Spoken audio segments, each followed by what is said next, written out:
ठीक है, आसान था निबंध। तो आपको क्या लगता है कि अब जो नया भारत जो हम लोग बनाएंगे मिलजुल करके, वो पालना झुलाने वाले हाथ, हम कहते हैं भाई बच्चा बिगड़ गया, कहते हैं ना, बच्चा जो है आरोप लगाते हैं। तो आखिर बच्चे के निर्माण में तो हम सबका योगदान नहीं है या नहीं? माता पिता के साथ साथ पूरे परिवेश का योगदान। तो लिखिए, बहुत आसान, एक बहुत आसान कविता से शुरू कीजिए। सूरदास की कविता है, जसोदा हरि पालने झुलावे। ये तो सुनी होगी कविता। पालना झुला रही है, जसोदा कृष्ण को क्या कर रही है? पालना झुला रही है।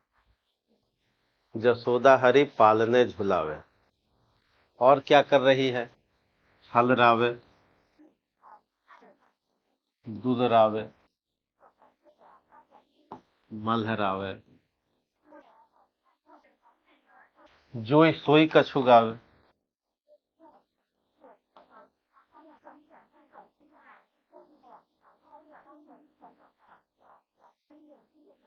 जसोदा हरि पालने झुलावे, जसोदा हरि को क्या कर रही है? पालना झुला रही है। जसोदा हरि पालने झुलावे, हल रावे, दुल रावे, मलहरावे। हलराना का मतलब क्या हुआ? एक बच्चे को हलराया कैसे जाएगा? मलहरावा ये कैसे जाएगा? हल रावे, दुल रावे। आपने देखा है बच्चे का पालन करते हुए, बच्चे को सुलाते हुए एक माँ का दृश्य आपके सामने विजुअल होगा, जिसको हिंदी में बिंब कहते हैं। आंखों के सामने एक चित्र उभरेगा। तो कैसे माँ एक बच्चे को सुलाती है? कैसे सुलाती है? हाँ, तो लाड़ दुलार करती है। और जोई सोई कछु गावे, कुछ भी गा रही है मीनिंगलेस, तब भी बच्चा समझ लेता है। नहीं, तो उसमें हलराना है, मलहराना है, ये कोई डिक्शनरी से लिए गए शब्द नहीं। सूरदास के पास कोई डिक्शनरी नहीं थी, नहीं, कि जिस डिक्शनरी से वो शब्द क्या करते, कोई गूगल नहीं था कि जहां से वो शब्द का चयन करते। ये शब्द चयन कहाँ से हुआ है? ये उसी प्रकृति से हुआ है, उसी भाव, उसी समाज, उसी विचार से।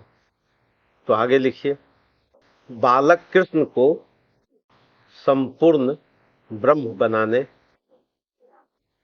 की प्रक्रिया में, बालक कृष्ण को संपूर्ण ब्रह्म बनाने की प्रक्रिया में पालना झुलाने वाले हाथों का ही योगदान। एक बालक ही तो थे, अब वो ईश्वर बन गए। पालना झुलाने वाले हाथों का ही योगदान।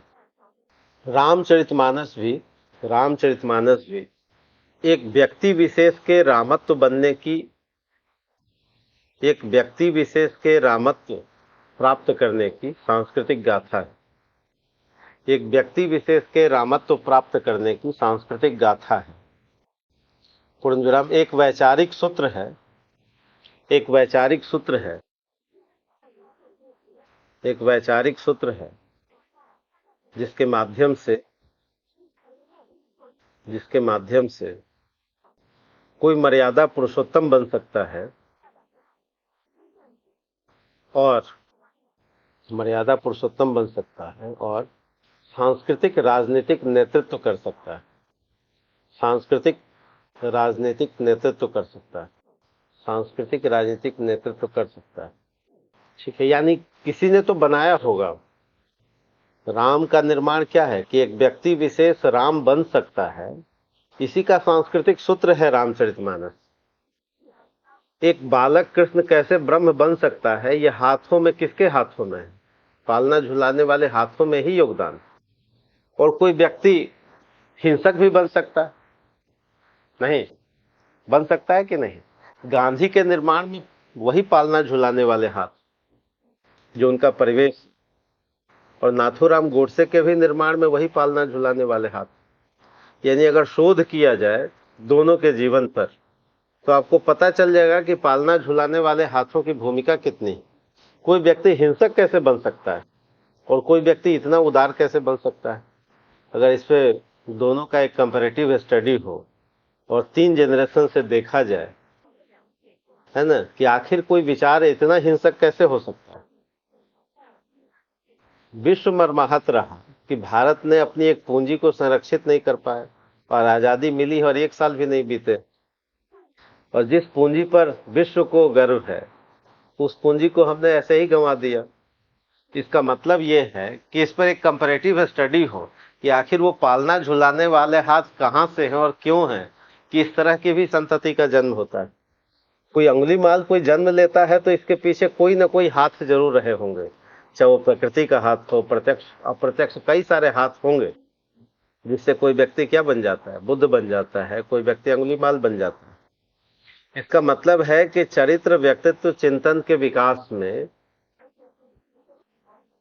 ज्ञात अज्ञात अगर उस पर शोध किया जाए तो पता चलेगा कि कुछ न कुछ जरूर कमियां रही होंगी, कुछ न कुछ प्रेम से जरूर अछूता वो व्यक्ति रहा होगा। कोई व्यक्ति हिंसक और अहितकारी वही हो सकता है जो प्रेम से क्या रहा हो, वंचित रहा हो। जिसको भरपूर प्यार मिला हो वो तो गलत हो ही नहीं सकता। कि कृष्ण को भरपूर प्यार मिला, कृष्ण एक ब्रह्म बन गए। राम में क्या हुआ, एक सांस्कृतिक सूत्र दिया तुलसीदास ने कि कैसे एक व्यक्ति विशेष क्या बन सकता है, रामत्व हासिल कर सकता है। पैरा चेंज करके लिखी।